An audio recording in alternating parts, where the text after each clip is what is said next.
This is a special presentation. We had Representative Ivory from Utah coming to testify, and Barry Weller, if you'd come up, he's the supervisor from the Apache, County Supervisor, Apache County, right? So he's going to introduce Ken, and there you go. All right. Thank you, Vera, and thanks to all of you who have put this together. I'm going to be very brief, but you guys are in for an exciting presentation. If you have not seen this, it is wonderful. I've enjoyed traveling with Ken and this week to several presentations, and I love to see the energy in the people afterwards and the excitement and the things they learn in this presentation. It's a wonderful, truthful presentation that's valuable to everybody that sees it. I just want to say that I was a city boy, and I was about to retire, and I kind of got involved in tea parties, and I retired up to Apache County because my wife liked the outdoors. Now I'm dealing with the wolves and a bunch of other things out there, politically and non-politically, but I was kind of dragged into this. I was never a politician, but so your tea party activity may lead you to places you never believed you would be. But I commend you for what you're doing up here in this area. I want to introduce Doyle Shamley as a gentleman with the good-looking sunglasses on his head back there. He is our county natural resource coordinator and my brain trust, to tell you the truth. He's exceptionally knowledgeable, understands this stuff and many other things about the Endangered Species Act and on.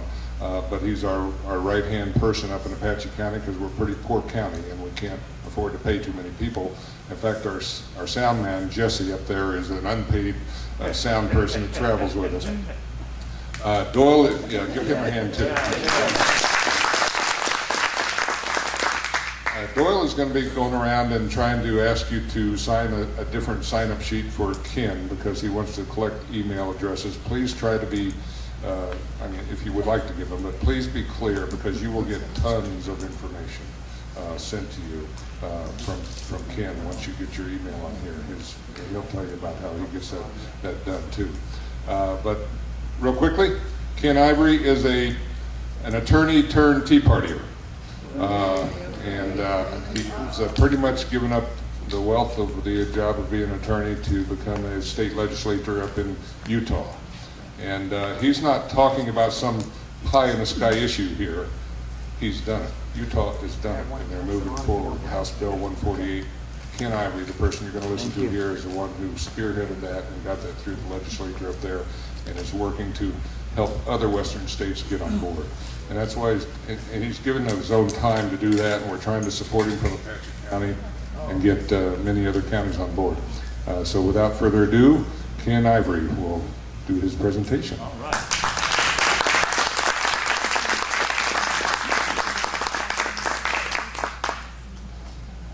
I'm honored to be with you. Are we on? Yep.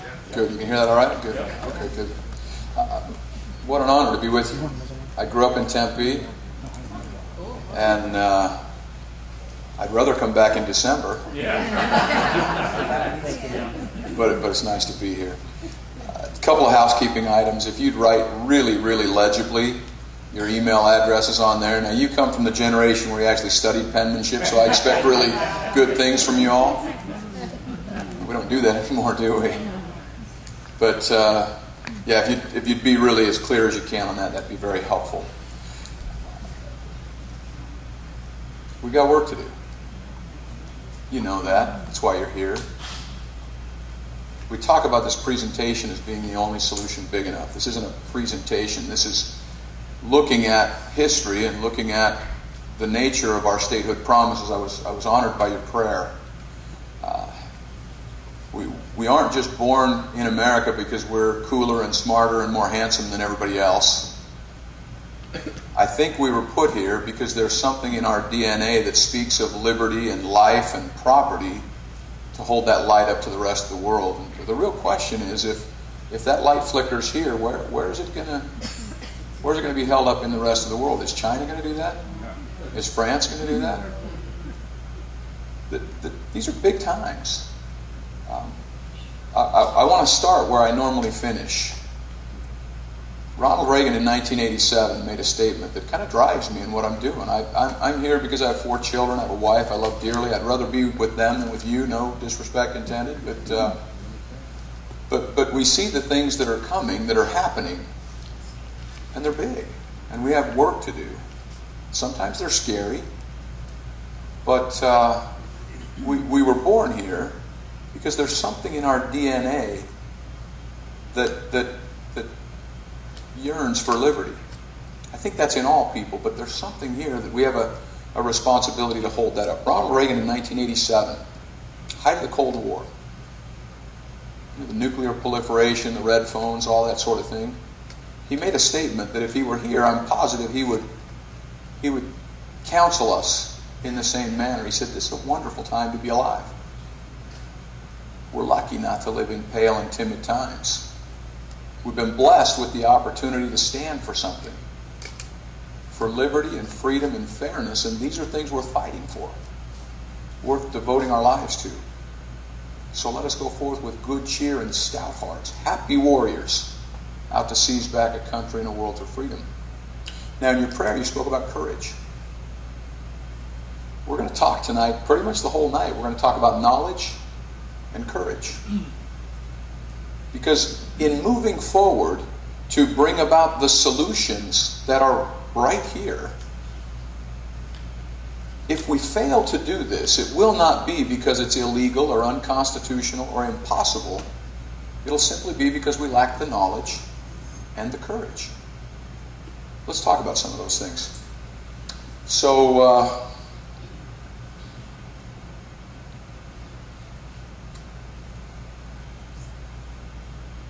there we go. That's the whole story right there.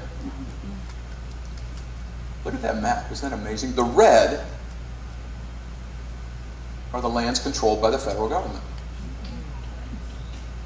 It's not the Verizon map. They're aspirations for the western United States. They'd be doing good if it were, right? The red is are the lands controlled by the federal government. Last night of our legislative session this year, I had a group of Boy Scouts come up from my district. And they said, Representative Ivory, what are you working on? And I handed them one of those little cards. Did we get the cards passed out to you all? Okay. Pull that card out and look at that. I handed them one of those little cards. And I explained to them that the red are the lands controlled by the federal government. What do you think their first question was? Why? Why? Doesn't that scream out that question? Why? Well, you know what's crazy? We haven't asked that question in any persistent manner in our lifetime, I believe. But that's the question we're going to talk about today. And I will submit to you, and I'm going to give you homework at the end, that I believe that simple question is the job interview question next year for people that want a job from you. There are going to be city councilmen and mayors and county supervisors and state representatives and senators and governors and attorney generals and congressional aspirants that want a job from you. And you have the opportunity to interview them. And I would submit to you that that simple question is the first question you should ask them, those who want to represent you, those who want a job from you. Why the difference? We're going to talk about that tonight as well. So here's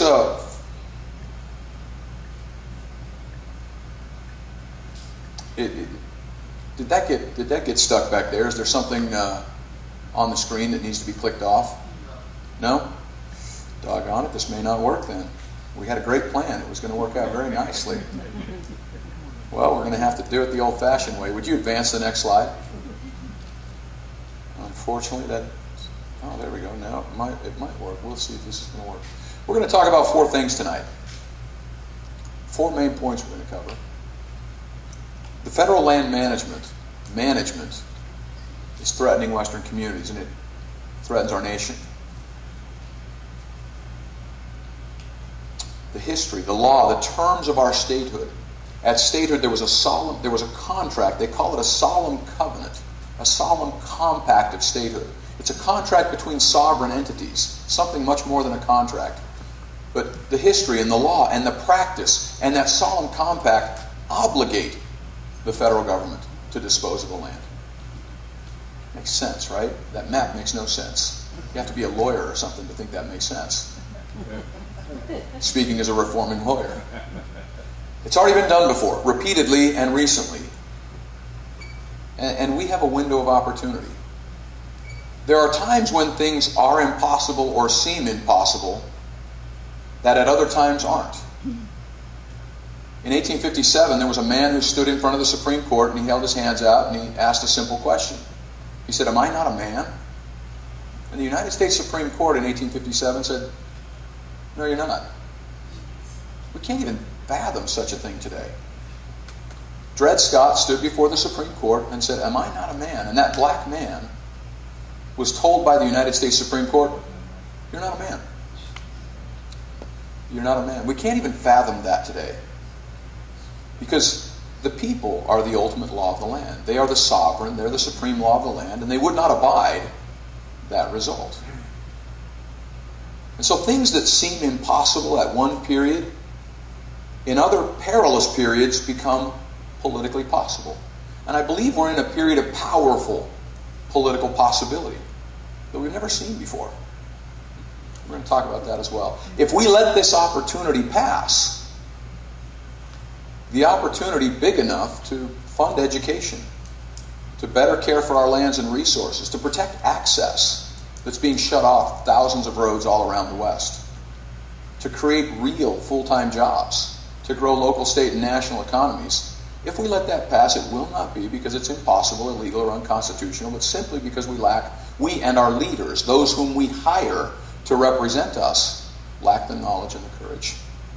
So, as a quick summary, the Federalist Society, which is a nonprofit organization of about 40,000 constitutional lawyers, scholars, and professors, did a full legal analysis of what we've done in Utah and what 4 other states have also begun the process in compelling the federal government to keep the same promise to our states that it did with all the states east of Colorado.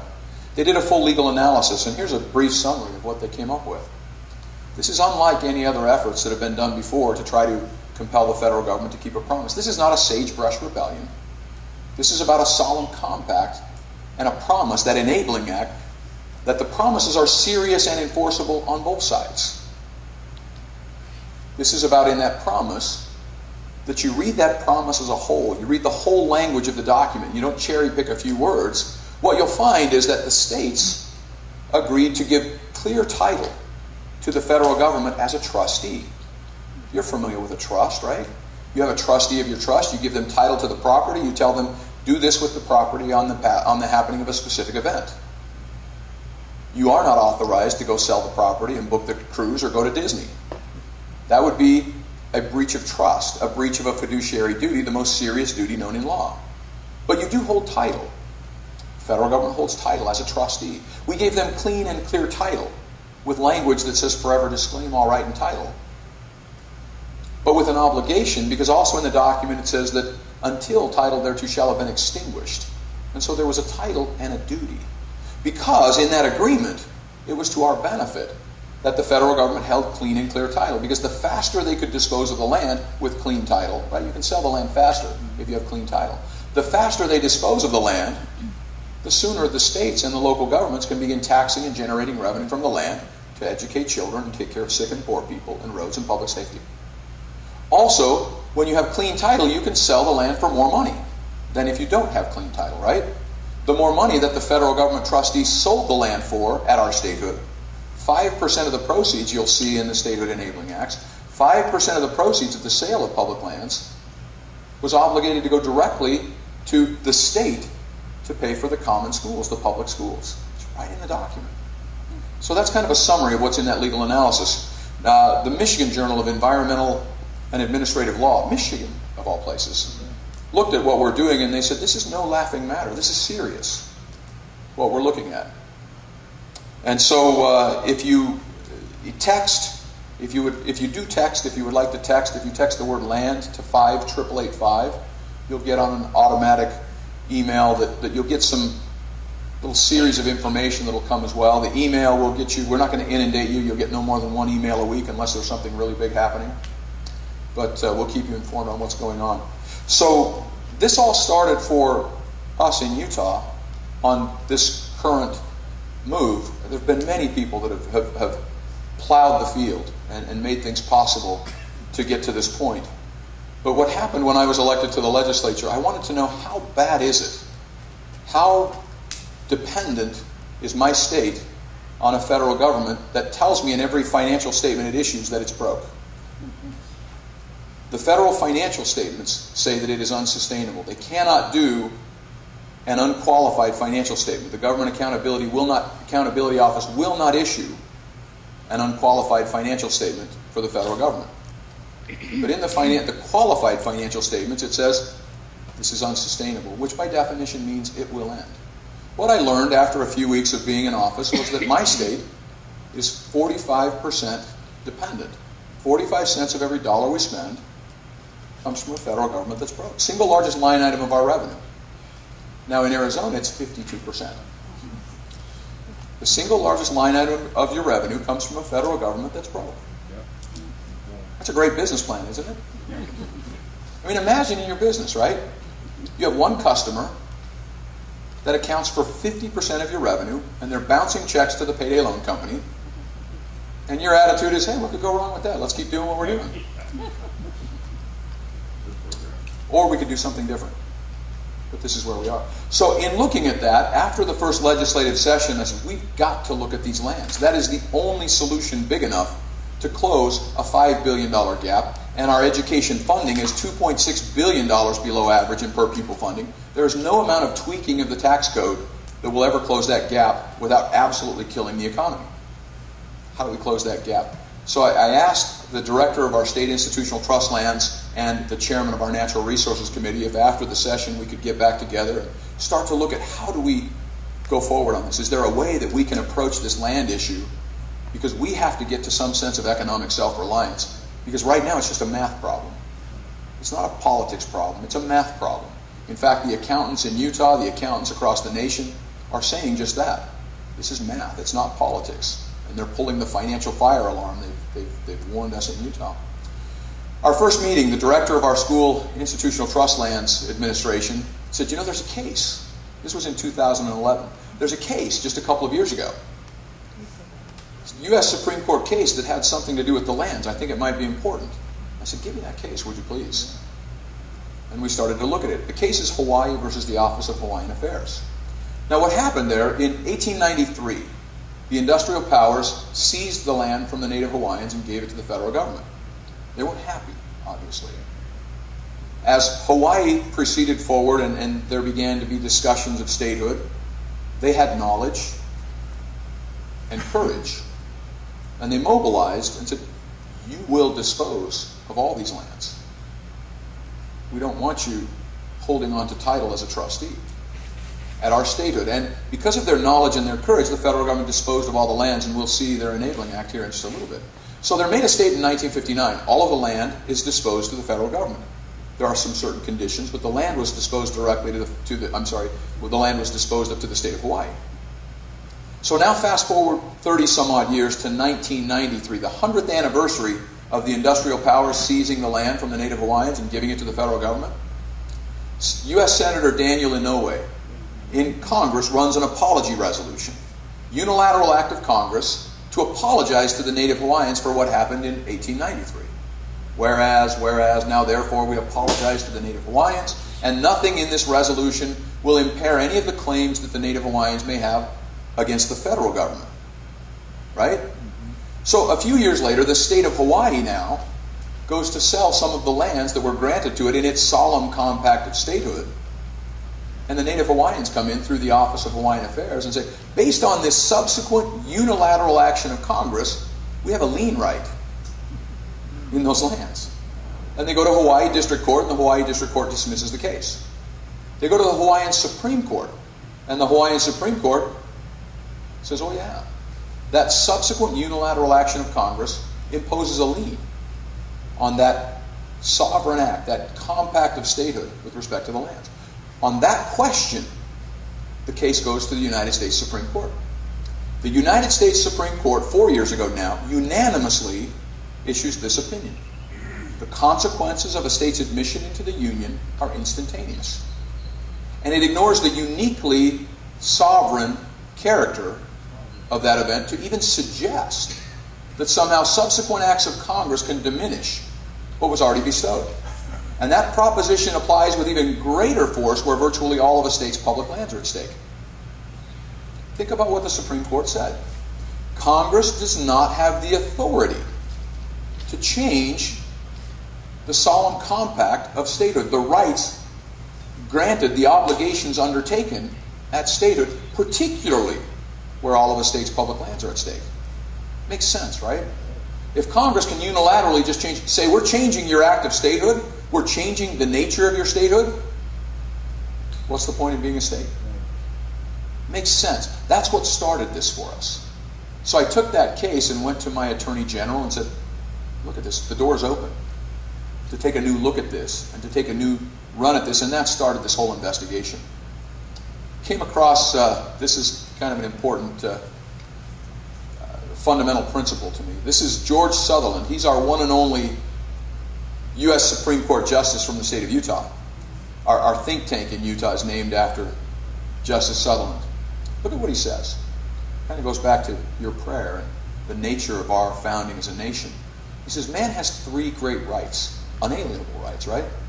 The right to life, liberty, and property. And those three rights are so interconnected as to be a single right. To give a man his life, but to deny him his liberty, is to take away from him all that makes life worth living. To give him his liberty, but take from him his property, which is the fruit and badge of his liberty, is to still leave him a slave. It's fundamental to who we are.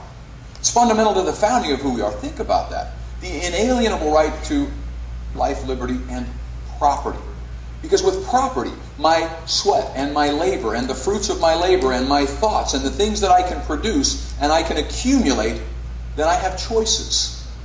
And the more choices that I have, I could choose to bless your life or not, for which I'm accountable to the Supreme Creator from where those rights were derived. But I can choose to bless your life. And perhaps you choose to bless my life in return with something that I value more than what I gave you, and we call that wealth. I'm better off, you're better off. That's how wealth is created. That was our system. That's why this nation became the wealthiest nation in the history of the world. Because we founded it upon liberty and the right and control of property. And with liberty and the right and control of property, I can choose to bless your life. I may choose to simply bless your life with nothing in return. I'm still better off because I've chosen. I have a spiritual sense of value that's greater than the money that I gave up. And you're better off because now you have a spiritual sense of obligation to pay that forward. But if I take money from him and I give it to you, he's not better off, nor are you. Because there's no sense that there's any sense of charitable obligation. And so the more that I diminish your choices through regulation and through imposition and diminishing liberty and diminishing property, then the less ability we have to control our property and create wealth. That's why that's important. So if you look at this is John Kenneth Galbraith, world-renowned economist, in the mid-'80s made this statement. Where socialized ownership of land is concerned, only the USSR and China can claim company with the United States of America. Can you believe that? More than 1/3 of all land in the United States is owned by the central government. More than 50% of all land in the western United States is owned by the centralized national government. What do you call that? This is where we are. So let's start here, okay? I used to work for the mayor of the city of Osaka. I was in the international relations department with the city of Osaka in Japan. W. Edwards Deming is something of a patron saint in Japan. He's the guy, the total quality management and just-in-time inventory, that sort of thing. They're literally statues to him in Japan. Think about this statement. Every system is perfectly designed to achieve the results that it gets. Right? Right? Every system is perfectly designed to achieve the results that it gets. What results are we getting? Well, in Arizona, the results that you're getting are $31.5 billion in revenue and $16.3 billion come from a federal government that's broke. 52%. 52% of your revenues come from a federal government that's broke. We can keep doing the same thing over and over again and expecting different results, or perhaps we look at a new business plan.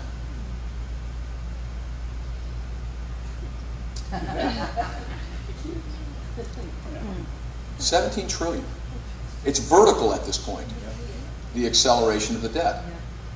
But that's the source of more than half of your revenue in the state of Arizona. Now, in addition to the $17 trillion in official debt, of course, there's the unfunded obligations that are, by official estimates, more than $65 trillion. By many other economists who look at the full financial picture, somewhere north of $100 to $200 trillion, right? In fact, the annual deficit, the annual overspend, the $17 trillion is the debt. The deficit is the amount that we overspend annually, and you hear reports of $1 trillion a year. You have any idea how long it takes to count to $1 trillion? If you started right now. About 32,000 years to count to $1 trillion, right? So that's the official deficit. But if you count all the obligations that the federal government accrues, the promises that it's responsible for which it has no money, that's also deficit. If you're in a business and you don't count those promises, you go to jail. If you're in a city or a county or a state and you don't count those promises on your books, you go to jail. If you're the federal government, we'll get to that. But so the accumulated obligations on an annual basis, the deficit, the accumulated deficit is somewhere more than $5 trillion a year right now. And back to your point, this is our solution to that problem as a nation. You can't make this stuff up. But this is what we're doing. Now today, the money is not even worth the paper that it's not printed on, because we don't have to actually bother ourselves with paper and ink anymore. We just hit a keystroke and create $85 billion a month, and we call it things like quantitative easing and Operation Twist. But it's creating $85 billion a month to cover up for our pathological inability to only spend what we receive as a nation. This is where we are. Every system is perfectly designed to achieve the results that it gets. In the western states, because many states have, in Arizona, you have something between 10 and 15% taxable land out of the entire state. In Utah, it's something approaching 20% taxable land. The states in the West have the hardest time funding education. Makes sense, right? You have nowhere else to go. This is a 1-minute video clip from Congressman Rob Bishop on that subject.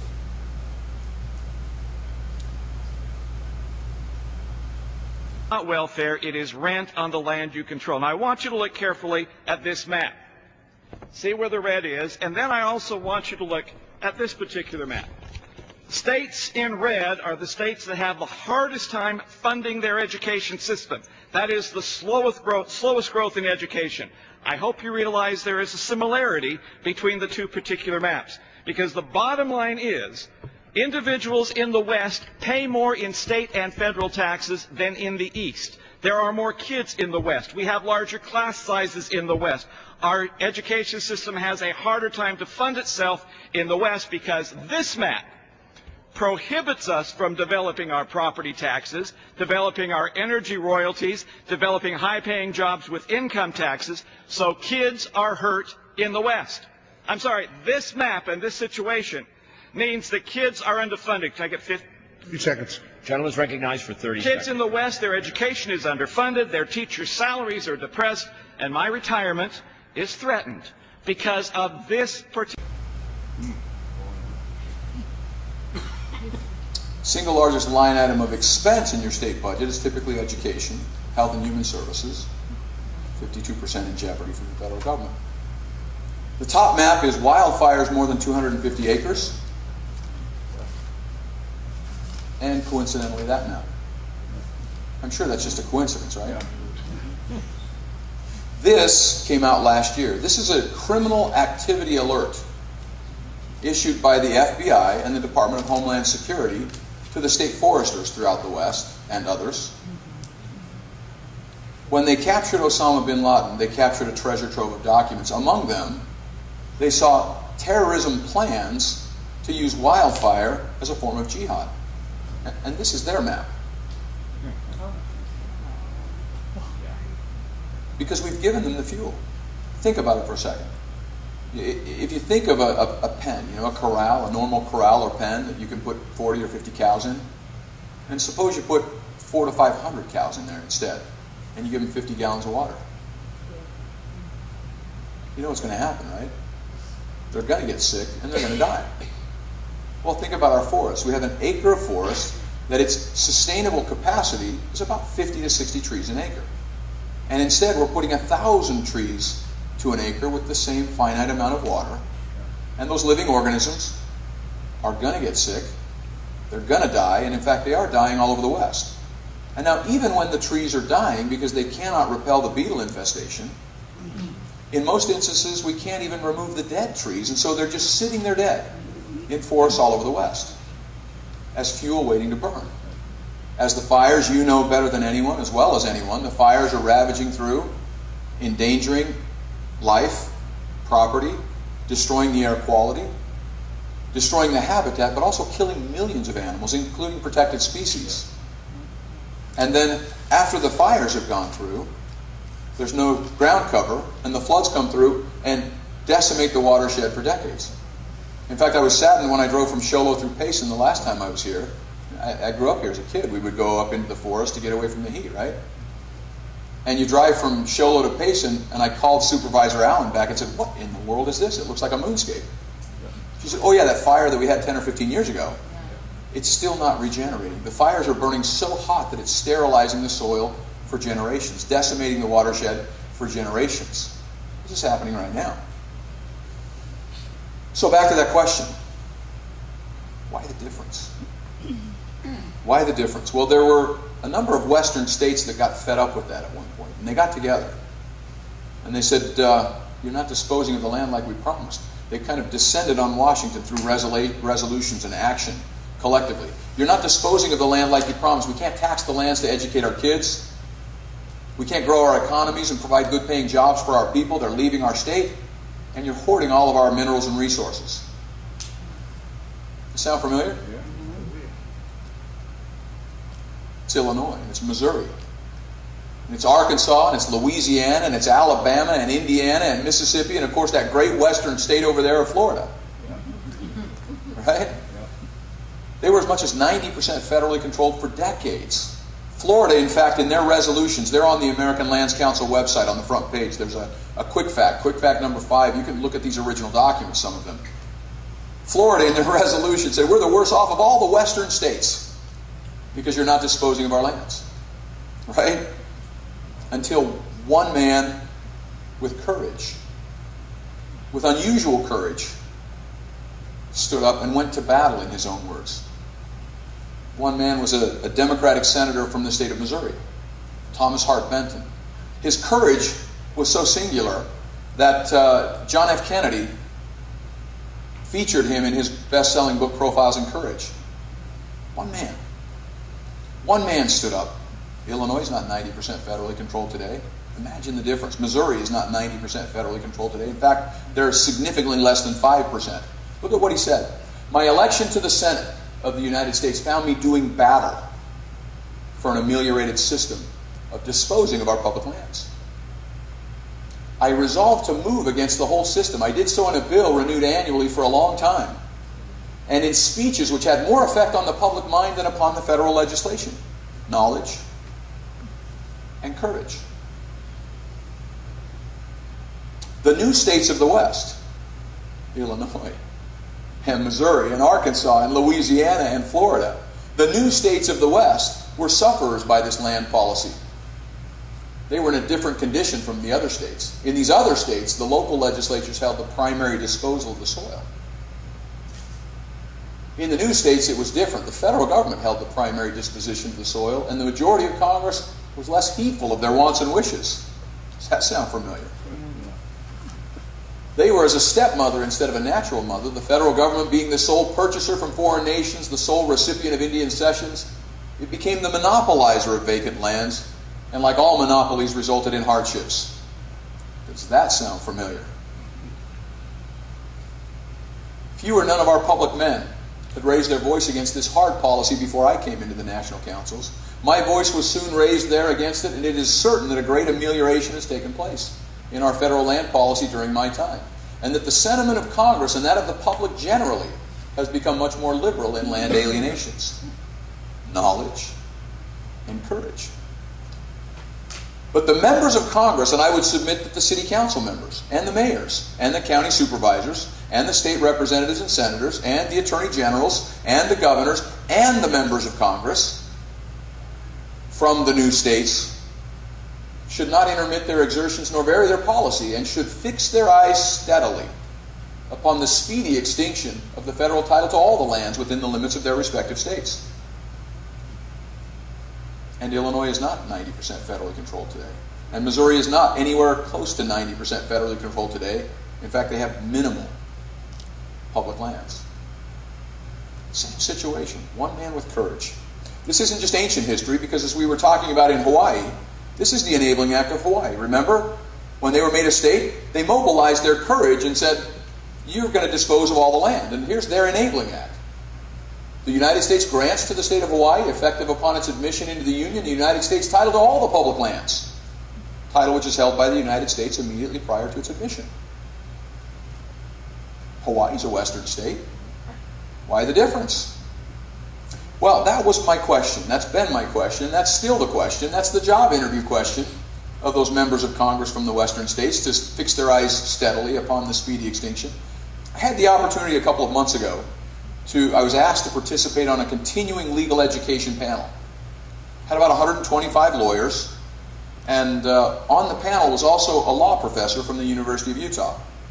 And he's the one that the newspapers quote frequently whenever they want the quote to say that what we're doing is clearly unconstitutional. Clearly unconstitutional. Clearly. You get the point? Clearly unconstitutional. Not even close. It's clearly unconstitutional. Right? So I was really excited to learn why.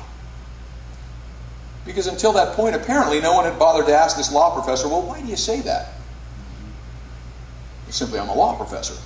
Because I say so. And so I was really excited. So we're on this panel, and he presented first, and he puts up this map. This is a map of the annual average precipitation in the United States. And he says, now you see how in the West it's different than in the East?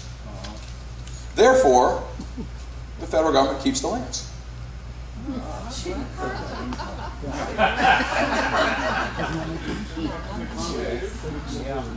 You recall the arid clause of the Constitution, right? Right? I hope you don't spend a lot of time looking for it. Now, never mind the fact that Alaska, that's not on the map, and Washington are 1 and 2, respectively, of the most precipitation in the United States. But this is the argument. This was leading argument number 1. Now, as funny as that is, as sad as that is, how sad is it that in our lifetimes we have not bothered to say, why do you say it's clearly unconstitutional? To learn that this is their reasoning. Now, lest you think this is an isolated incident, when we came up with that 2009 case and began to understand the implications, I went to my Attorney General and said, this seems to open the door. And he says, you know, it does, but there's got to be some reason why our land is continued to be held in bondage. There's got to be a reason. Let's find someone else. Let's find someone else that may be able to enlighten this. And we went to a retired 10th Circuit Court of Appeals judge and got him on the phone. And he said, well, you see, this case and this case and this case, these say that the federal government manages the land, exclusive authority to manage the land. And I said, Judge, I get that. I understand that the federal government is the manager. They own title as a trustee. They're the manager. And yet, over here, they also have an obligation to dispose of the land. And if the promises are the same at statehood, why the difference? And the phone went completely dark. And he said, I don't know, I've never thought of that question. I've never thought of that question.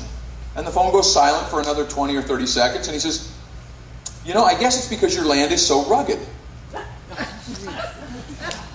Therefore, the federal government keeps the land. You know, of course, the rugged clause is right next to the arid clause in the Constitution, right? Reason number one. Clearly unconstitutional, right? Argument number two, why the difference? He says, well, I've looked at the enabling acts of all the Western states, the Statehood Compact, and the founding fathers of the Western states just gave up the land. They just didn't want it. Founding fathers of Arizona, we didn't want all that timber. We didn't want all the minerals. We didn't want to govern ourselves throughout the boundary. Just didn't want the land. That makes perfect sense, doesn't it? Go like this. Right? But he says, in the Enabling Act, there are 6 words in the Enabling Act. Forever disclaim, 7. Forever disclaim all right and title to the unappropriated public lands. Forever disclaim all right and title. I've looked at the Enabling Acts of all the Western states, and they all say that. And he rested his case, as it were, and sat down. And I got up, I said, wow. Forever disclaim all right and title to the unappropriated waste, unappropriated lands lying within the territory. How would you ever overcome that argument? That the Western states gave up their land. Well, you see, that's Alabama's Enabling Act. And they have 2% public land. Remember, they were one of the ones back there, one of those older Western states that were as much as 90% federally controlled. And then you see right here, forever disclaim all right and title to the waste, unappropriated lands. You see, that's Louisiana's Enabling Act. And they were one of those states back there that was as much as 90% federally controlled for decades. And you see right here, forever disclaim all right and title to the unappropriated public lands. That's Nebraska's Enabling Act. And they have 1% public land. Now, Nebraska's a really interesting story, because if you consider Nebraska over here and Nevada over here, right? Which one would you'd think was a state first? You'd think Nebraska, right? You'd be wrong. Their enabling acts, their contract of statehood, are less than 30 days apart. They're word for word the same on the disposal of public lands. Nevada was made a state in 1864. Nebraska wasn't made a state until 3 years later. And yet Nebraska goes from more than 25% public land to less than 1%, while Nevada goes from 87% public land at statehood to 81%. Why the difference? You see this right here, forever disclaim all right and title. If you bother to read the rest of the sentence, I know that's hard. It takes work. But if you bother to read the rest of the sentence, it says, until title thereto shall have been extinguished by the United States, the same shall be and remain subject to the disposition of the United States. Disposition meaning dispose of it. If you just read the rest of the sentence. Now, also, and this, by the way, this is North and South Dakota's Enabling Act. The same document, the same piece of paper created those 2 states. They went from more than 50% public land to 3 and 5%. Now, it's not just the same document for those 2 states. It's also the same document that also created Washington and Montana, that have about 40% public land, federally controlled land today. Same document, not just the same problems. Why the difference? This is Arizona's Enabling Act. And this is what people will tell you. You gave it up. You didn't want it. Let's see right there. Forever disclaim all right and title to the unappropriated lands lying within the boundaries thereof. You gave it up. That's what they'll tell you. And so you're 36% public land. But it's not just the 36, because it's like the property law of 2-year-olds, right? If it's mine, it's mine. If it's yours, it's mine. If you have to go through mine to get to yours, it's mine. If yours is next to mine, it's mine. And that's the way it works. So it's 36%, but everything that touches public land, everything that you have to go through to get to private land, is affected by this federally controlled land in terms of your use and your access and your ownership of even private lands and state lands. Now, I know it was hard work to read the whole sentence. If you bother to read the whole document, you would also find this in Arizona's Enabling Act that says that 5% of the proceeds of the sales of public lands lying within the state, which shall be sold by the United States, shall be paid to the state, and shall be expended for the support of the common schools within the state. Well, but see, if you're a lawyer, shall, of course, means may.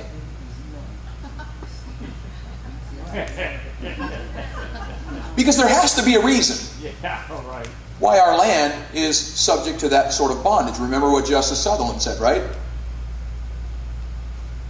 Give him his property. If you give him his liberty, but take from him his property, which is the fruit and badge of his liberty, you still leave him a slave. There has to be a reason that we can't govern ourselves. Why, that's craziness in the United States of America to think that we could govern ourselves. There has to be a reason. Of course, shall means may. Even though 80 some odd times in the Enabling Act, shall is used in the mandatory sense, shall. But here, of course, it means may. You remember that Michigan Journal of Environmental Administrative Law? They looked at all the shalls in the document and said, shall means shall. Welcome to the party, right? Now, this is just some of the legal authority that is already out there. From the original creation of the trust in 1780 through to the time of our statehood and beyond. Recently, the Supreme Court has said and held consistently that these solemn compacts, these enabling acts, are solemn compacts, bilateral agreements to be performed in a timely fashion. Rights and enforceable rights on both sides. That the federal government holds territorial lands in trust for the states ultimately to be created. And one of those, you remember one of those western states, Alabama? In their questions about their public lands, the Supreme Court said, once the United States shall have fully executed these trusts, the municipal sovereignty of the new states, Illinois and Missouri and Arkansas and Alabama and Florida, right? The municipal sovereignty of the new states will be complete throughout their respective borders, and they and the original states will be on an equal footing in all respects whatsoever. The United States never held any municipal sovereignty, jurisdiction, or right of soil in and for the territory of the new states, except for temporary purposes to execute the trusts created by the acts going back to 1780. So some people have said, well, okay, but somehow after statehood, you just gave it up. You just didn't want it. You didn't even try. I mean, come on. You didn't try to get your land. You just gave it up, right? I mean, these are the arguments. These are the arguments, okay? For some reason, you just fell asleep. You didn't want it. It was too hard or whatever. Well, when Arizona was made a state in 1912, by 1915, the Utah State Legislature, we were made a state in 1896, the Utah State Legislature passed a resolution that said, hey, you got to get on with it. You've got to go back to that liberal policy from 1780 forward, those trusts, and get on with the disposition of the land because we have less than 1/3 of our land subject to tax. We can't educate our kids. By the 1920s, Arizona and all the other states, the lower 48 were now complete. The states are saying, come on, you got to keep your promise and dispose of these lands. So much so that by the mid-1920s, President Hoover convened a presidential commission to address the question of disposing of the public lands, which led to congressional hearings in 1932. And in the congressional hearings in 1932, look at the title of the congressional hearings. Granting remaining unreserved public lands to the states. Not if, simply how. Now the agencies, through the process of the Presidential Commission, they proposed a bill that said, we understand we have to dispose of your land. Solemn trust. Great national public trust. We have to dispose of the lands. And so here's the deal. We'll give you all of the surface lands and we'll keep all the minerals. In the middle of the Depression, these now Western states banded together and descended upon Washington and said, I don't think so. You're not going to give us the burden without the benefit. In fact, the Public Land Commissioner from New Mexico said, you got to give us the whole loaf. You can't be chopping it up. And they banded together and said, no, no, no, you can't. You've got to keep the whole promise, just like you did with all states east of Colorado. And they stopped what they were doing in terms of giving the surface but not the minerals. If anyone ever says, well, you know, in the 1930s the states banded together. They all got together and said, we don't want our land. Those are some of the arguments that you'll hear. But no, we want you to keep the whole promise. How hard is that? Would you mind for our children and the future of our state just keeping the whole promise? Now, this is your Thomas Maddock, original member of the Arizona legislature. He was Colorado River Commission and all sorts of things in Arizona. By 1931, he was asked to address the Western governors, and his address to the Western governors was attached to the congressional record of 1932. Here's what he had to say, some of what he had to say. The public lands question is older than the nation. The pledge of the state's land, the pledge of the state lands to the nation, provided the security upon which Hamilton established our credit, as well as settled the overlapping claims of the states to the territory west of the Allegheny Mountains.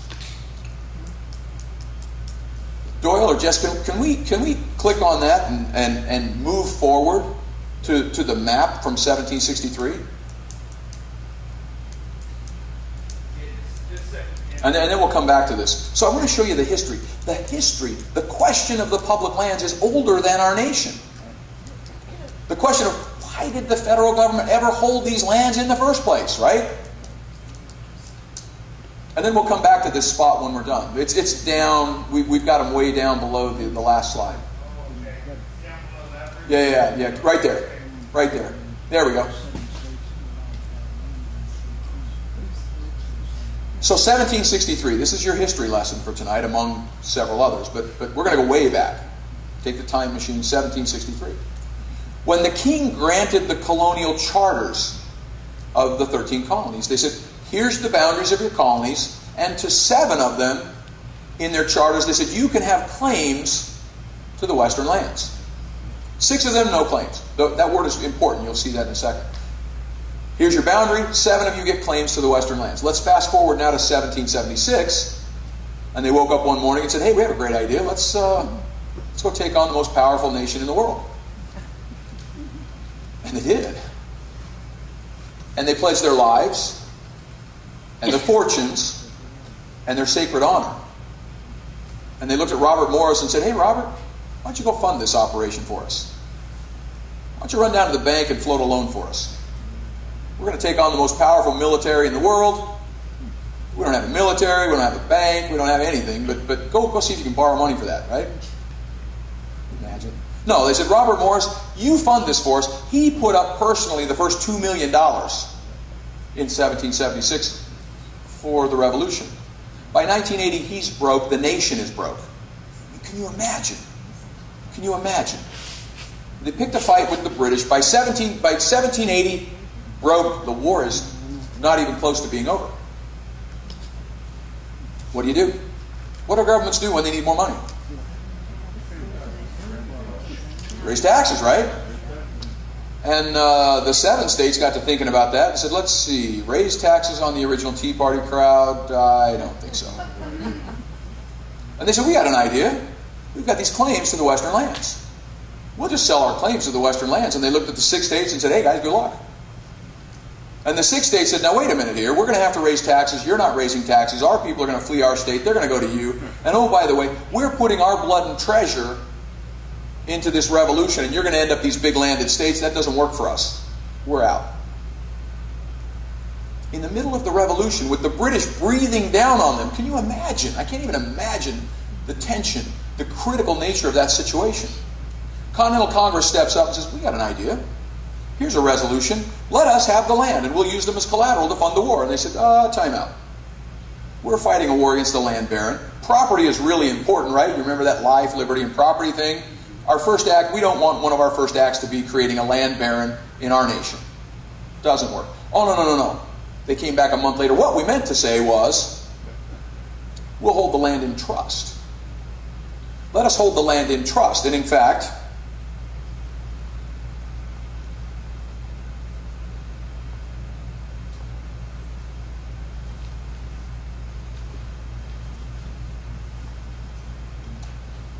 this is the resolution of 1780. This is where the public land question starts. Be it resolved that the unappropriated lands, which is what we still call them today, that may be ceded or relinquished to the United States by the states shall be disposed of. for the common benefit. That means to pay for the war. And be settled and formed into distinct republican states with the same rights of sovereignty, freedom, and independence as all the other states. And they'll be granted under such regulations as Congress may agree upon. That's the trust agreement. Based on that agreement, New York says, okay, you're going to hold them in trust only to create new states, only to use the proceeds to pay the debt, for no other use or purpose whatsoever. We'll deed and cede our lands to the United States. 4 other states did the same thing. North Carolina and Georgia. Georgia, not until 1802, after the Constitution, Georgia ceded its lands to the United States and said, only to create new states, only to pay the debt, no other use or purpose whatsoever. Because you see, this agreement was so critical that it preceded and superseded the Constitution. Because in Article 6, Clause 1 of the Constitution, it says, all engagements entered into before the Constitution shall be valid and binding after the Constitution. This is one of those critical engagements they were referring to. We know that because the history tells us that. They win the war, improbably. They now have those lands to collateralize what they needed to prosecute the war. They win the war. And they say, Thomas Jefferson, why don't you write the land ordinance for our new nation? Because we won. And Thomas Jefferson writes the land ordinance, and he says, don't interfere with the primary disposal of the soil. We created a trust, and that trustee's duty is to dispose of the land. Don't interfere with the primary disposal of the soil, or with regulations for securing title in the soil to the bona fide purchasers, and the states will be on an equal footing with the original states. Same rights of sovereignty, freedom, independence as all the other states. Thomas Jefferson has a way with words. He shorthands that down to equal footing. It all relates to creating states with the same rights of sovereignty, freedom, and independence. We get to 1787, and it's time to create some new states. And in the Northwest Ordinance, that becomes the enabling act for 5 of the new states. And in the Northwest Ordinance, in July of 1787, they say that those states will be on an equal footing with the original states. And, oh, by the way, don't interfere with the primary disposal of the soil, because that's the trust duty of the United States, nor with any regulations for securing such soil to the bona fide purchasers. Get the picture? Yeah. 1 month later, we get to the Constitution. I understand that the Constitution is the supreme law of the land, and the laws made in pursuance thereof. And we get to the Constitution, and they address this very question in the Constitution. Article 4, Section 3, Clause 2, in the state section of the Constitution, not the powers of Congress, in the state section of the Constitution, they say this: Congress shall have the power to keep the western lands forever. It doesn't say that, does it? It says Congress shall have the power to dispose of and make all needful rules and regulations respecting the territory, and nothing in this Constitution shall be so construed as to prejudice any claims of the United States or of the particular states. Remember where the claims came from? Back in 1763, when the 7 states had claims to the western lands, and in 1780 they said, we'll put our claims in trust, and now you'll have a claim on those lands to use them to fund and collateralize the debt, and we'll have a claim that you're only going to create new states and use the proceeds to pay the debt. Remember those claims? Yeah. Right? Go ask a lawyer what claims means here. Hopefully they'll tell you that, if you teach them. What the federal government, the Department of Justice and the Bureau of Land Management and the Forest Service say about this section, they say, you see right there, needful rules and regulations? That means we can do whatever we want without limitation.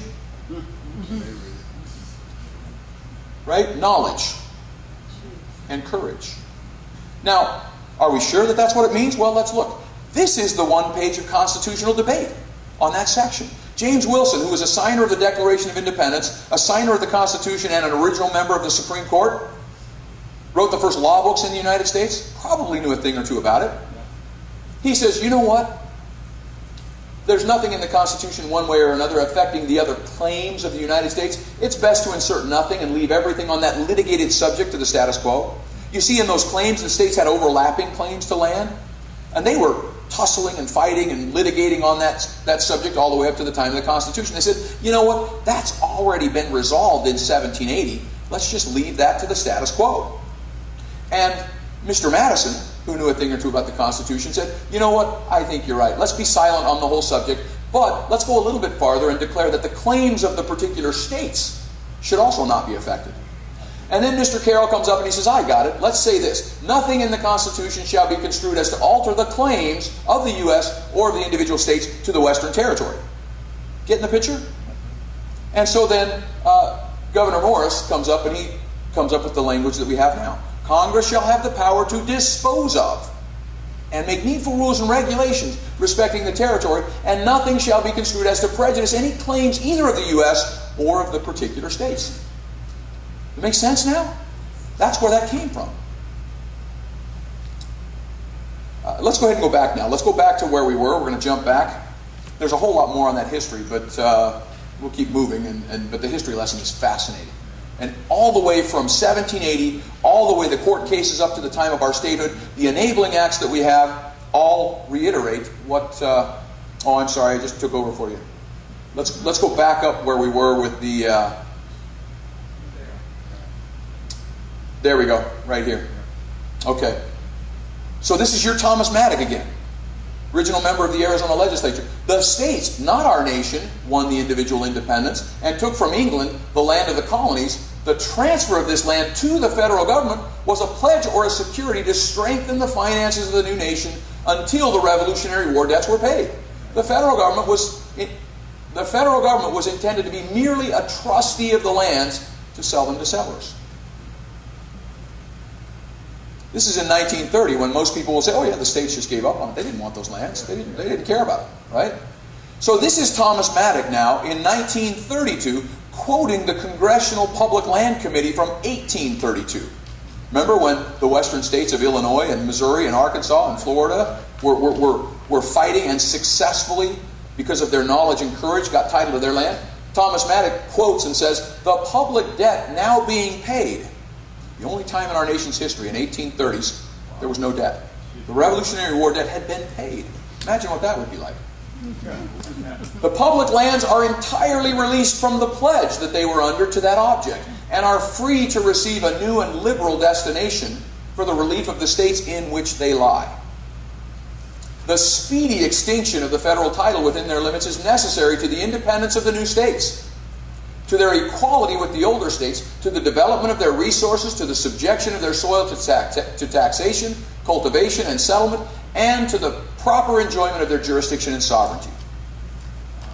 The ramified machinery, the obsolete, sclerotic machinery of the land office, and the ownership of so much soil extends the patronage and authority of the general government into the heart and corners of the new states and subjects their policy to the danger of a foreign and powerful influence.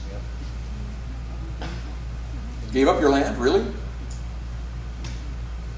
They defeated that legislative proposal. We'll give you your land, we're just going to keep all the minerals. The states banding together in the middle of the Depression defeated that. And so now Congress had to come up with some stopgap to manage the lands for the time being, and they come up with the Taylor Grazing Act. I've heard people say, oh, the Taylor Grazing Act, that's where the states gave up their land. Well, let's look at the Taylor Grazing Act. In fact, let's look at the first line, maybe. Why don't we, right? The first line of the Taylor Grazing Act says, in order to promote the highest use of the public lands, pending its final disposal. You see, from 1780 all the way through to the Constitution, all the way through the court cases and the records of Congress and the statements of presidents and the petitions of the states and the actions of Congress in disposing of the land, all the way up to our statehood enabling acts, where they reiterate the obligation to dispose of the land, was consistent that Congress had the obligation to dispose until we get to 1976. And in 1976, Congress says it's now our policy to retain these lands in federal ownership. Never mind the trust back to 1780, never mind the Constitution, never mind, you get the picture, right? The Supreme Court cases, never mind the statements of Congress, the actions of Congress in actually disposing, never mind the Statehood Enabling Act. We now have a policy to retain these lands in federal ownership. But we got a deal we're going to impose on you. Here's the deal that you can't refuse. The deal is, we're going to pay you not to use your lands and resources. Doesn't that sound like a great deal? We're going to pay you. Now, I know that you could tax the land and you could educate your own children and you could govern yourself, but here's the deal. We're going to give you payments in lieu of the taxes that you could generate from the lands, and we'll give you 13 cents on the dollar, because you like 13 more than a dollar, don't you? There's the deal that you get. Take it or take it. Now, we also have another deal, because, you had those forests that were renewable resources, and you had jobs, and the multiplier effect on the jobs was tremendous, and you had sawmills, and you made stuff out of it, and actually by using that renewable resource, you made a healthier forest that didn't have all that wood up there to just burn and destroy the watershed and animals and air, right? You remember that? Well, we're going to pay you to not use that. And we're going to call this secure rural schools. Because I learned in law school from my tax professor that if you put "not" in front of whatever Congress calls its legislation, you're going to be correct about 90% of the time. And so in the Not Secure Rural Schools Act, we said, we're going to pay you to not harvest trees out of your forest. And look how well that's working out. Then also, we're going to pay you to on the lease of your minerals. Now, if you're to the east side of the arbitrary federal fault line, if you're North and South Dakota and Oklahoma, you get to control 100% of the access to your resources. And you get 100% of the royalty. But if you're on the west side of the arbitrary line, you get 48%, because you like 48%. You like 48 cents more than $1. You're in the west, you like 48 cents more than $1, right? That's the deal that you can take or you can take. See how this is working out, right? Now, I'm going to show you a little video clip from Senator Murkowski, Lisa Murkowski, senator from Alaska. She's the ranking member on the Senate Natural Resources Committee. This is about 4 months ago, where she's talking about this New Deal that came about in 1976. She's mostly right. We'll talk about where she's critically wrong. The community of Wrangell, where I went to elementary school, is a community where 64% of their budget for the school comes from Secure Rural Schools funding. When they don't know where 64% of their budget is going to be coming from on a year-to-year basis, it causes a great deal of stress. The PILT program, of course, is permanent, so we're not concerned about the program expiring, but what we are concerned about is the level at which the program is funded. PILT was created in 1976 by Congress because we changed our federal land policy from one that was focused on disposal to one that was focused on retention.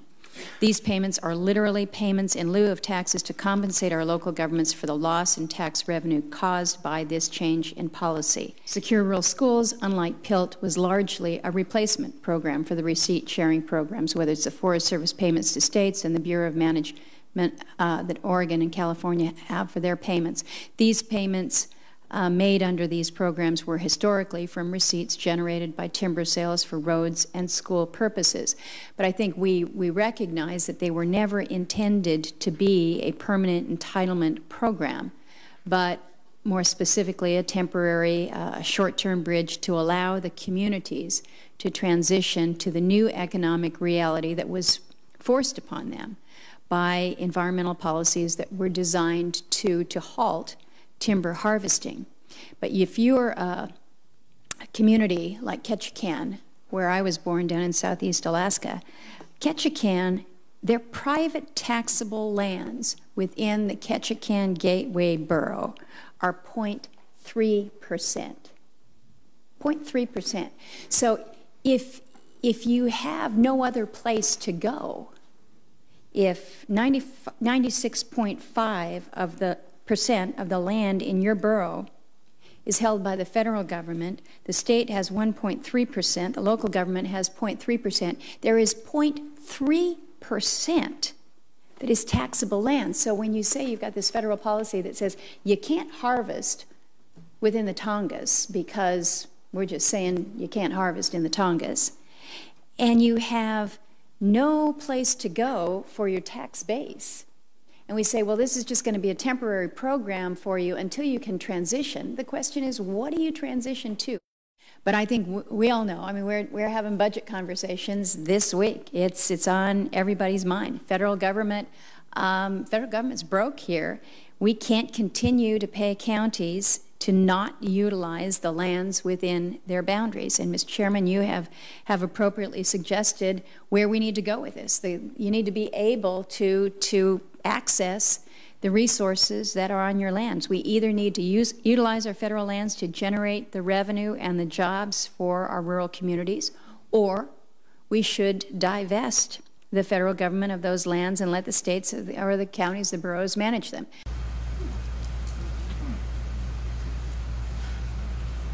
Right? Think of what she says.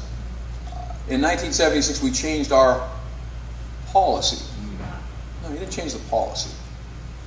1780, 84, 87, the Constitution, the court cases, the actions of Congress, the Statehood Enabling Acts, the Solemn Compacts, from disposal to retention. And think of what else she said. we're going to give you the payments in lieu of taxes because you like 13 cents more than $1, and you would rather have a promise imposed upon you from Congress rather than govern yourself and use your own renewable resources to generate your economy. And we're going to take that away from you until you transition to the new economic reality. How's that working out for Gila County that has about 4% taxable land, but they have trees all over the place that are renewable, but they can't touch them? The new economic reality. Think about what she said. We can't afford to continue to pay counties to not utilize their lands and resources. The federal government is broke. Get the picture? 52% of the revenue of the state of Arizona comes from a federal government that is broke. And then they said, but here's what we need to do. She points to Ron Wyden from Oregon and says, here's what we need to do. You've suggested this. We either need to open up access to these resources or we need to divest these lands and let the states and the counties manage them. Amen. Right? What are they lacking? Some knowledge and some courage to make that happen. Where does that come from? Those who are doing the job interviews. Those who are persistent and refuse to take no for an answer. It's already been done, right?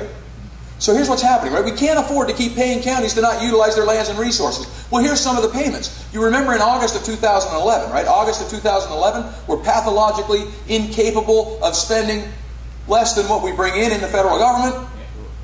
And so we have the meltdown, the debt ceiling issue, and our credit is downgraded in the United States of America. And they say because we can't even contemplate actually passing a budget that would balance, we haven't passed a budget since iPads were invented. Think about that. Over 4 years, we have not passed a budget in the United States. So here's the deal. We're going to have the Budget Control Act. And the Budget Control Act says, if by January 1 of 2013, we still can't pass a budget and cut any kind of spending, then we're going to have what's called sequestration, which means across-the-board cuts. And we're going to make it hit military and a whole bunch of other stuff. Well, you know what happened on New Year's Eve, right? Hair on fire, and they're awake till midnight, and instead of partying, we're watching Congress pull their hair out. And they pushed that off to March 1st. March 1st, sequestration goes into effect. And sequestration, their duty under sequestration was to cut $85 billion. On February 28th, the day before sequestration went into effect, the federal government overspent $87 billion on one day. Can't make this stuff up. But so sequestration goes into effect. Automatic cuts. Guess what gets hit? Special education, special needs kids, Title I, right? Guess what else gets hit? You remember that promise that because you like 13 cents more than having $1? Then that was revenue of the states? Because the federal government needs to cut its expenses, it's now cutting the revenue of the states in the PILT program. You remember that federal mineral lease because you liked 48 cents better than $1? Under the guise of cutting federal expenses, they're now cutting the revenue of the states. Now, the attorneys general got together on this one and said, hey, you can't do that. You're taking right into our revenue. You have no authority to do that. And they got together and they wrote letters. But in fact, in this case, and it was great, let me tell you, the fact that we've got Western attorneys general working as a team is a marvelous thing. And the federal government responded to their letters and said, hey, you know what? We're going to give you that money that we took, that's your revenue, that we're supposed to cut our expenses, so we reached in your pocket and took your revenue. We're going to think about giving that back to you in 2014 if nothing else changes. This is happening right now. Right now. Now this one really, really should chap your hide. Because you remember that secure rural schools where you don't want to use your own forest and govern yourself and create your own revenue and jobs and all that sort of stuff. And we're going to give you secure rural schools. Well, under the guise of cutting their expenses for sequestration, they reach right into Western communities and they cut secure rural schools. But they don't just cut it. They reach back in time and say, you have to pay back what you've already spent. This is happening right now. It's not if, it's not when, it's now that 52% is already going away. This is happening right now as well. China is now going to South American countries that owe money to China and compelling them to auction off hundreds of thousands of acres and all the natural resources to satisfy debt to China. But I'm sure China has no idea we have any resources in the United States. Do we owe any money to China? Yeah, the whole country. Yeah, what is it, about $1.2 trillion, $1.3 trillion, something like that? You know, come on. Yes, ma'am. Are you going to be talking about Agenda 21? No. No, because why? Let's get the land back and control it locally. What's the point? Let's get the land back and secure local control over the land. Let's get the federal government to honor the same promise that it already kept and control the land locally. What's the point? This is happening right now, okay? Now, this is this year, 2-3 months ago this year. The Institute for Energy Research, in their study, concludes that there's about $150 trillion in minerals locked up in the federally controlled lands. More than 9 times our debt. Locked up in the federally controlled lands. The Government Accountability Office, just last year testifying to Congress, said there's more recoverable oil in Utah, Colorado, and Wyoming than the rest of the world combined. You remember North Dakota? North Dakota that controls 100% of its lands gets 100% of its royalties. Right. North Dakota that is putting billions of dollars right into classrooms. Yeah. North Dakota that is putting billions of dollars into school buildings and roads. North Dakota that has thousands, tens of thousands of jobs just looking for people to take them. That has the same promise at statehood. Their energy resources are a pimple compared to what is in Utah, Colorado, and Wyoming. Locked up in federally controlled lands. 5 states have now passed legislation to begin to compel Congress to honor the same promise to our states that it already kept with all states east of Colorado. In 2012, we passed House Bill 148, the Transfer Public Lands Act, that sets a deadline. You know, if you have a dispute over property and you have no deadline, delay becomes a tactic, right? And so we set a deadline of December 31st, 2014 to work with our federal governing partner on an orderly transfer of the public lands to the state. The reason we have it to the state is because after 100 years, when the federal government was supposed to dispose of it to individuals, we've now become public land people. And grazing and access and mining and recreation and hunting and fishing and all the rest, this is part of who we are. Had they disposed of the land in 1912, great. But now we've relied on that, and this is who we are. So to just throw that up in the air, we upset a whole number of other rights that have developed in the last 100 years. And so federal public lands become state public lands, and we begin down that process. National parks, off the table. We're not talking about those. Congressionally designated wilderness as of January 1st, 2012, by the choice of our legislature, off the table. National monuments, except for Escalante. The Grand Staircase National Monument, where President Clinton came in with the stroke of a pen without talking to a single Utah and took 2 million acres and $2 trillion worth of coal off the table. That one's still in play. We need to talk about that one. But the other national monuments, off the table. We're not talking about those. We're talking about the Forest Service and the BLM. We're talking about the energy lands, where putting an oil rig on most of that land actually improves the aesthetic nature of the land. That's what we're talking about. We're talking about multiple use, sustained yield with local planning that was promised by the federal government, and that was broken as well. That's what we're talking about, okay? 5 states have now passed legislation similar to begin studying and looking at the feasibility, the economic feasibility, the deferred maintenance that we may inherit, how we go about managing those lands in trust. 5 states are now on that. You've got Idaho, Montana, Nevada, Wyoming, and Utah. And we'll talk about some other states that are working on this. Arizona passed a bill in 2012. The Arizona bill went a bit farther. The Arizona bill went toward straight privatization, and Governor Brewer vetoed the bill. Probably rightly so, because again, to go straight to privatization at this point, you upset a whole number of other rights that have already become expectations and rights for a whole number of groups out there, and to just upset that is probably not appropriate. You have legislators that are now already beginning to work on legislation going forward for this next session. And we've had additional contact with your governor's office, but it's going to take knowledge and courage. So this is Nevada's task force. A couple of weeks ago, they had an economics firm come in, and they had already done a study in 1996 of 4 states on the management of public lands by states and by the federal government. They looked at Arizona and Nevada and Utah and Idaho. And here's some of the things that they concluded. Now, the study is from 1996. The whole purpose is that they're going to bring the study current. And they already anticipate from the data that they have now that the disparities that they found in 1996 are all the greater 15, 20 years later. But here's what they found from back then. States can and do manage public lands profitably. BLM consistently spends more than it takes in to manage public lands. That's a shock. BLM is less efficient than states in managing land. Wildfire suppression costs are greater per acre for the BLM than for states. Now, in their conclusions, they have on the left is the states, the observed high, low, and average, and on the left is the BLM high, low, and average. And here's their conclusion. The net profit per acre, on average, of state-managed public lands is $6.29 an acre positive. The BLM, on the other hand, loses, on average, $1.86 an acre. We can't afford not to manage these lands. Economically, we can't afford not to. Environmentally, we can't afford not to. We can't afford to allow the federal government to continue to manage these lands for maximum combustion,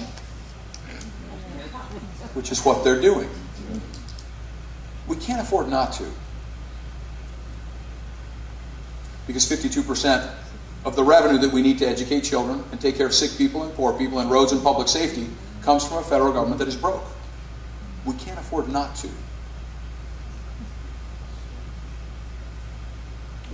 So perhaps it's time for a new conversation about how we address the public lands. Perhaps it's time for a new conversation without regard to party, because educating our children and being able to pay and govern ourselves in taking care of our sick people and our poor people and our roads and public safety is not a partisan issue. In fact, in Utah, we had Democrats co-sponsor the bill, vote for the bill. In Nevada, Republicans and Democrats. In Montana, Republicans and Democrats, because at the state, these are our neighbors. We understand that this responsibility is going to fall to us no matter what happens with the federal government going over repeated fiscal cliffs. They're not going to come educate our children. We probably wouldn't want them to do that anyway. Right? We're going to be dealing with this. There is a solution big enough. So what can I do?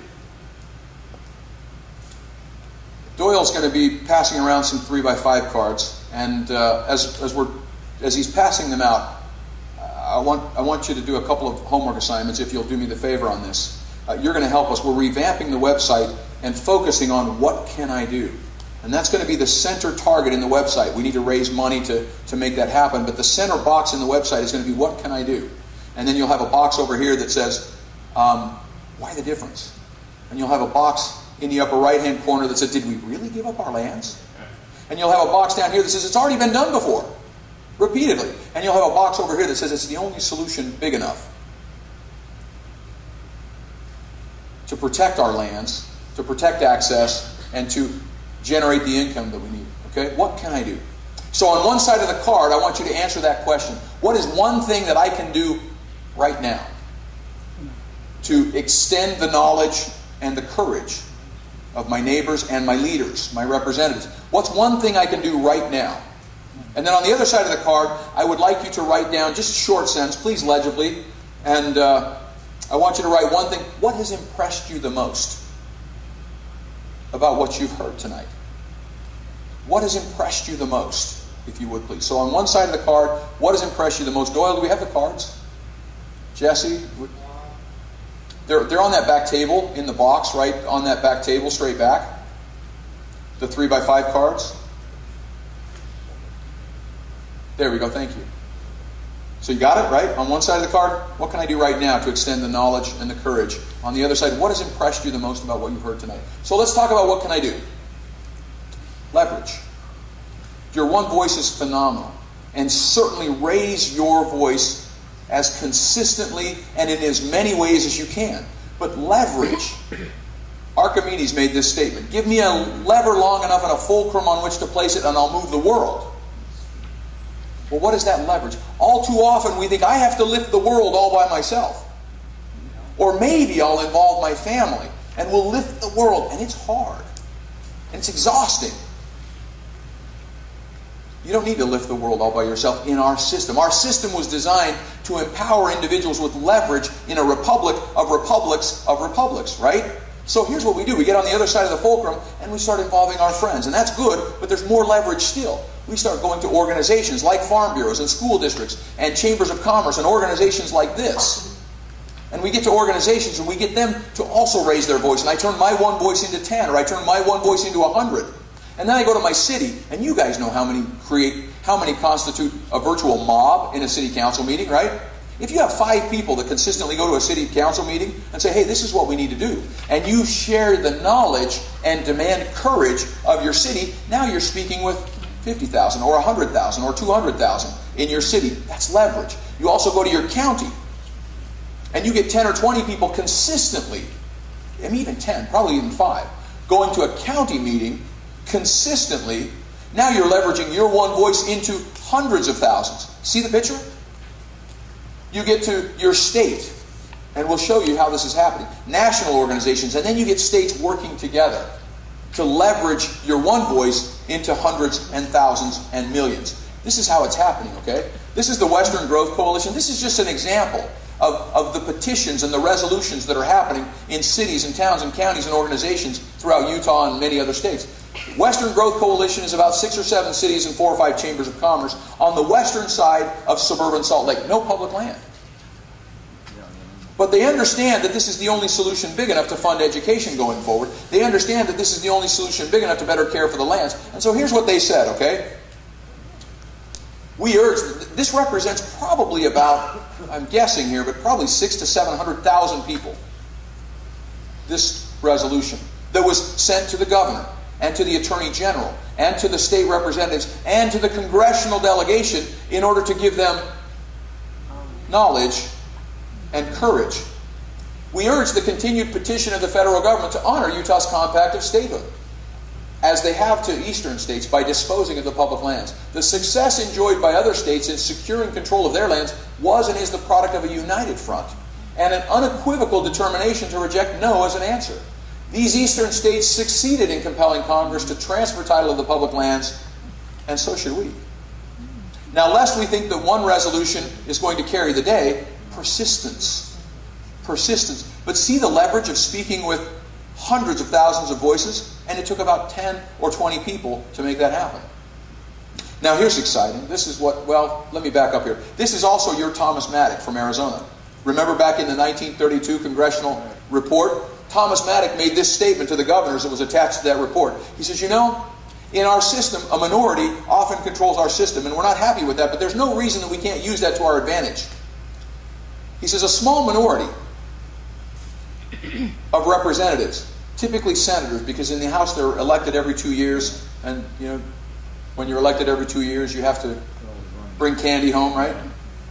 Senate, largely the same thing. But a small group of senators from the western states, as few as 10 senators from the western states, can shut down the entire appropriation process of Congress until we have real conversations about the public lands and about how we honor the same promise to the western states. And he says, you governors possess the most powerful peacetime weapon of all, publicity. If you will arouse your citizens, your senators will be happy to carry out the wishes of your people. And the control of the lands and resources of your state will be vested where they were intended to be, in the hands of those without whose adjacent residency they would be worthless. They would lose $1.86 an acre instead of generating $6.29 an acre. In fact, our school trust lands, we have reports that say our school trust lands generates $32 an acre in state control. Lands and resources have always been obtained or retained by fighting. Human nature has not changed. If the West desires to control its own resources, it must fight to do so. Legally and politically, persistently. So you think about this. This is what's happening right now. This is South Carolina. You said that in your state you went to the Attorney General. There's a coalition of Attorney Generals. Could our state go to that coalition and go through? How did your state do it? There is a coalition of attorneys general. There's an organization called CWAG, the Council of Western Attorneys General. They invited me to speak to them about a month ago. And I got to speak to all 15 of the Western States Attorneys General, and they got about a 30-minute version of this. In October, they're going to be meeting, and on the agenda is going to be the item of creating a public land study group of the Attorneys General to begin moving forward this from the Attorneys General. It's happening right now. Great idea. Yes, ma'am. I'm sorry, I was late. I couldn't find the church. So I don't know if you've addressed this already, but I believe it was on Glenn Beck where someone had talked to someone about the national debt, banker people, and they said, "Don't worry about the national debt. We'll sell this land you're talking about. Pay for it." Have you heard anything to that effect? Because that's what. Really going to interfere with us getting the land. Yeah, and so the question is that perhaps in the national councils they're saying, don't worry about the national debt, we'll sell the public lands to pay for the debt.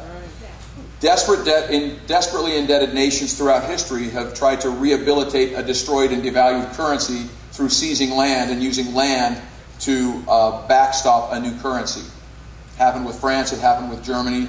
I don't want to know the answer to that question.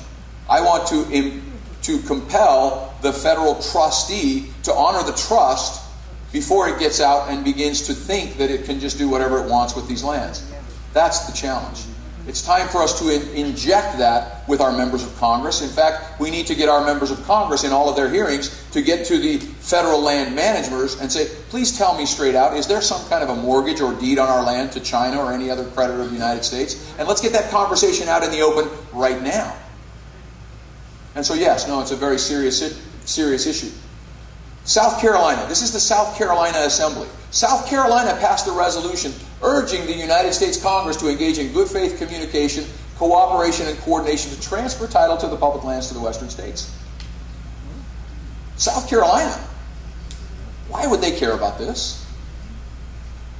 They're spending $9 billion a year to pay western states to not utilize their lands and resources to care for themselves. South Carolina understands that there's $150 trillion in mineral value locked up in the western states. Where's the heavy equipment going to come from? Where's the IT and the financing and the accounting going to come from? Where is the revenue going to be spent? Is it all going to be spent in Gila County? 150 trillion? Perhaps not. They might like it, but that revenue is going to lift the boats in the entire nation. In fact, when you think of the homesteading laws, that's what the idea was. If you'll go on the land and you'll make it productive, we know that that rising tide will lift all boats, locally, state, and national. You can have the land if you'll make it productive. That was the underlying basis of our public land system. They understand that. And so now we have millions in South Carolina raising and leveraging their voice. In fact, the representative from South Carolina is now working with dozens of states. We anticipate somewhere between 8 and 12 states next year. We hope will carry the same kind of resolution. See the leverage? Millions. And they sent their resolution up to their members of Congress in South Carolina. And their members of Congress wrote back. Congressman Duncan wrote back and said, I'm on the Natural Resources Committee and this is one of my highest priorities. So now we have members of Congress from the eastern states, not just whining western states, saying this is the only solution big enough to fund education and better care for the lands and protect access and create jobs and grow local, state, and national economies. John Dickinson was a very prominent, little-remembered founder. And in the constitutional debate, he made this statement. He said, the government of each state is and is to be sovereign and supreme in all matters that relate to each state only, and subordinate barely in those matters that relate to the whole, and it'll be their own faults. If the several states suffer the federal sovereignty to interfere in their jurisdictions. We can point at Washington all day long, but it's not their fault. They're just doing what governments do if they're unchecked. This is what government does. Left unchecked. Government does what it can. It will be our own fault if we allow this to happen.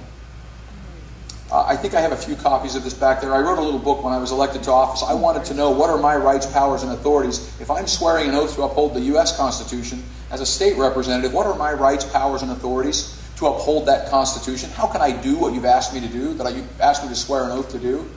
And so I went and started studying what did the founders mean by that, and that turned into a little book called Where's the Line? How States Protect the Constitution. It's available on the website. I think I have a few copies back there. It's really a pretty cool book. I didn't intend it to be a book. It was my own playbook of what I do, but $10, they're back on the table. I think there are 4 or 5 there. I may have a few out in the car, but if you want one of those are there. So, what do? Knowledge. The American Lands Council website, it's a geek fest of knowledge. I mean, we put so much stuff on there. It's kind of disorderly right now, so we've got to reorganize the website, but there's all kinds of stuff there. If you go through all the information on the website and you run out, just give me a call. We'll put more on there, I promise. I don't sleep anymore. I mean, the other night I was up till 3 o'clock in the morning reading speeches from Henry Clay from 1830 to 1836. I was reading the statements of the governor of Wyoming in 1930 to the Western Governors Conference, saying the same things. It's consistent. All the way from 1780, all the way through, it's consistent. It's the same story. Federal government's a trustee with a duty to dispose of the land, to create new states, use the proceeds to pay the debt, no other use or purpose whatsoever. It's consistent. Knowledge and courage. So knowledge. The legal analysis, remember the Federalist Society legal analysis that we talked about at the beginning?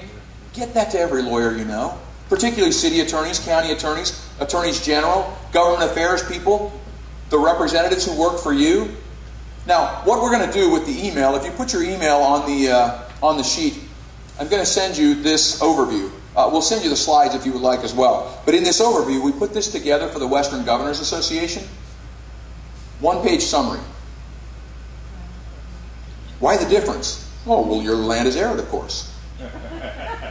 Well, you gave up your land. You just didn't want it. You can't manage your own land, for heaven forbid, thinking you could govern yourself. For Pete's sakes, you only fought a war and settled that question 237 years ago. And it's clearly unconstitutional. Clearly, right? Now on tab 1 back here, you have a 1 to 2 page summary that describes what's going on in this quadrant. Over here, did we really give up our land? You know, it says forever disclaim all right and title. Well, you see, that's Nebraska's Enabling Act, and they have 1% public land, and it's Alabama, Louisiana, North Dakota. Same exact language. Oh, it's been done before. Illinois and Missouri and Arkansas, and oh, by the way, Hawaii. And then back here on tab 3, there's about a 1 or 2 page summary of that. And then here, it's the only solution big enough. And the FBI criminal activity alert, and the 150 trillion, right, and the more recoverable oil than the rest of the world combined.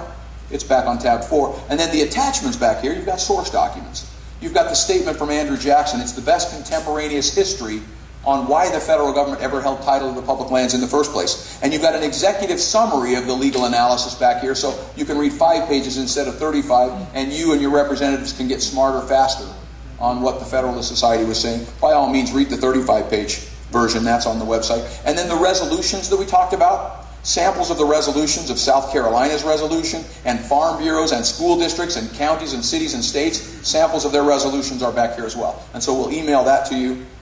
Please make use of that. Send that, spread that out. Knowledge and courage, right? So the legal analysis, ask for feedback. Please, if you have critique, Mr. Lawyer, please let us know the critique that you have on this. Executive briefings. Right now, we need to get to the people. Courage is a scarce resource in politics. Courage is a scarce resource, particularly at the highest levels in politics. But there are people that understand risk and reward. They're the ones that are out doing real stuff. And the ones that have the governors and the members of Congress on speed dial, we're starting to do executive briefings with them because they understand what it means that half of their revenue comes from a source that is unsustainable. They understand that you need a contingency plan. You need to quit doing the same thing over and over again. And so we're doing these executive briefings. And so to the extent that you can leverage and get us in front of other groups, get us in front of groups that have that leverage power, those are the opportunities to help spread the knowledge. And then money and manpower. I mean, simply that's what it's going to take. Manpower on your cards. What can you do now? If you have the ability, or if you can open doors to the ability to raise money to continue to get this message forward, it doesn't take nearly as much money to tell the truth as it does to tell those whopping lies that we've been talking about all night. But it does take resources to do that. And so if you can help, there's a donation button on the website, that sort of thing. Money and manpower. If you can open doors to others as well, money and manpower to get them move the message forward. Courage.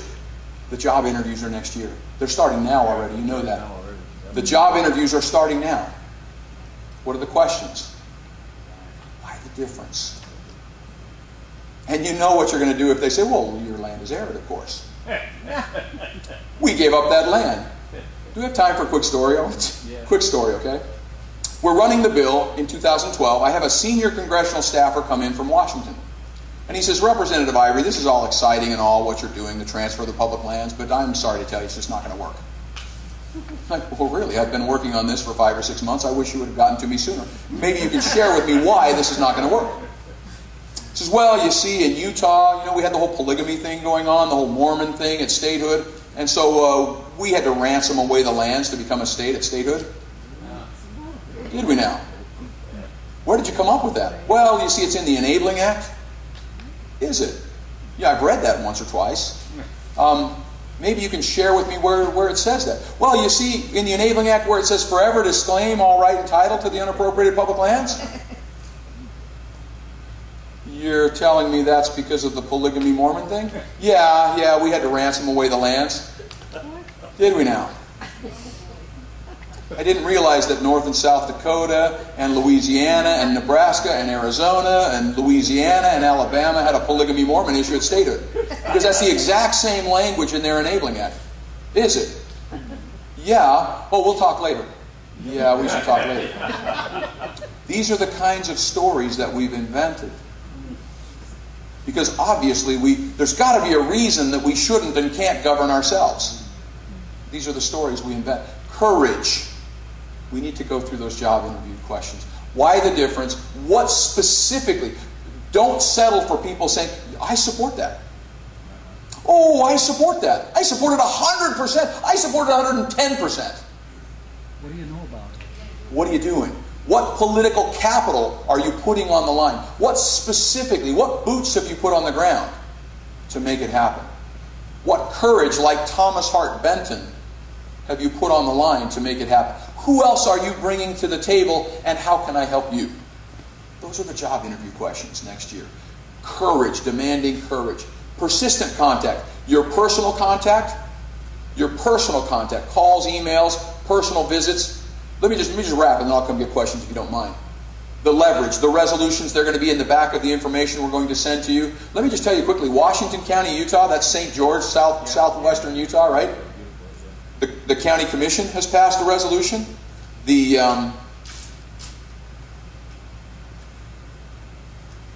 county commission has passed a resolution. All the cities within the county have passed resolutions. The Farm Bureau has passed a resolution.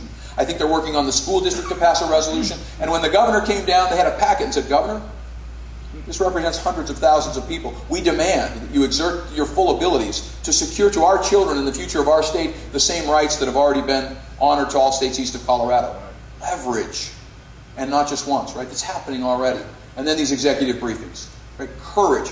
Those that have the governor and the attorneys general and the members of Congress on speed dial, we need to get them the knowledge and get them on speed dial and do the same interviews. Why the difference? What are you doing about it? Who else are you bringing to the table, and how can I help you? These are happening, but the more doors that you can open up, the better it will be. Let me just share with you where we've come, right? Why the difference? We know federal management is killing Western lands and it's threatening our nation. The promises are the same. Oftentimes it's the same document for North and South Dakota and Washington and Montana. It's been done before repeatedly, and it'll be our own faults if we don't do battle like Thomas Hart Benton, if we don't require that our leaders do battle to bring about the only solution big enough to fund education, better care for our lands and resources, protect access to being shut off all over the West, create jobs, grow local, state, and national economies. Believe it or not, this entire presentation, we've crammed about 100 pounds of flour down into a 5-pound sack. And so now that you understand the background, and we'll give you some other materials, and on the website, this is a 3-minute video that recaps everything that we've talked about that you can share as far and as wide as you possibly can to get others to understand and begin to get involved. Some people say this movement for the transfer of our public lands is just about selling them off to rich fat cats, or that we can't afford to manage our own lands. The funny thing is, the only people making these arguments are the ones who want to continue to increase federal control over our lands.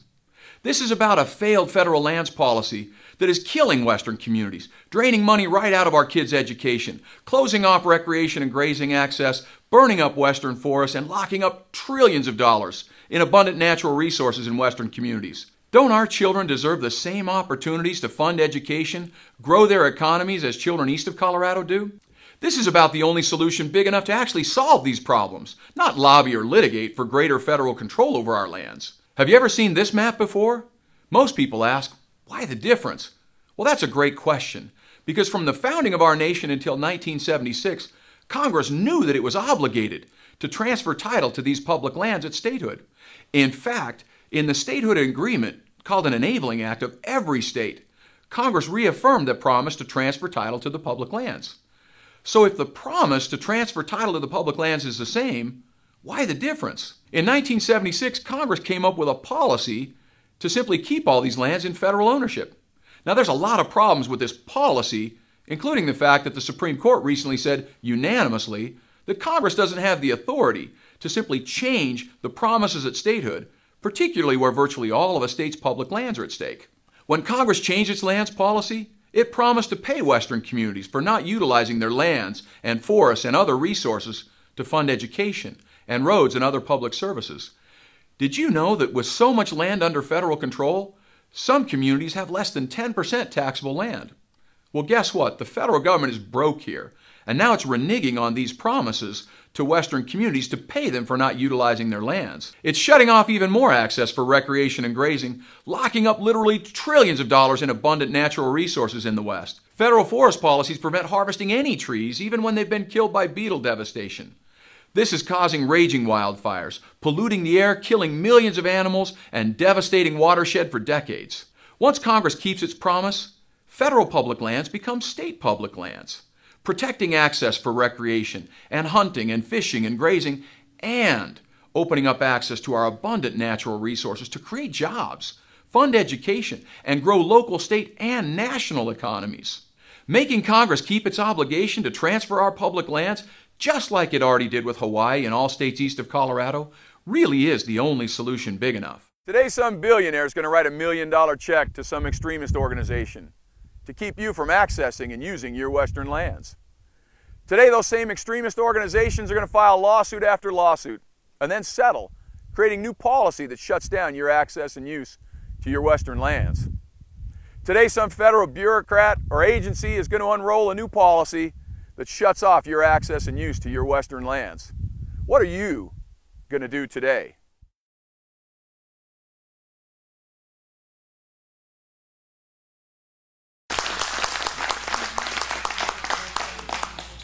We will continue to develop resources for you as fast as we can. My family, we've burned the bridge on this. It's a math problem now. It's not a politics problem. It's a math problem. And if we fail, if we don't take this to the conclusion and enforce the same promise that's already been kept with all states east of Colorado, it will not be because it's illegal or unconstitutional or clearly unconstitutional, and all that that means, or that it's impossible because it's already been done before. It will simply be because we and our leaders lack the knowledge and the courage to pass forward all that we've received in the greatest nation on the face of the earth from your prayer at the beginning. Let me just close with this and I'll be happy to take questions. Remember where we started? Ronald Reagan, right? This is a wonderful time to be alive. We're lucky not to live in pale and timid times. We've been blessed with the opportunity to stand for something, for liberty and freedom and property. And these are things worth fighting for, worth devoting our lives to. So let us go forth with good cheer and stout hearts, happy warriors, out to seize back a country and a world to freedom. Thank you very much.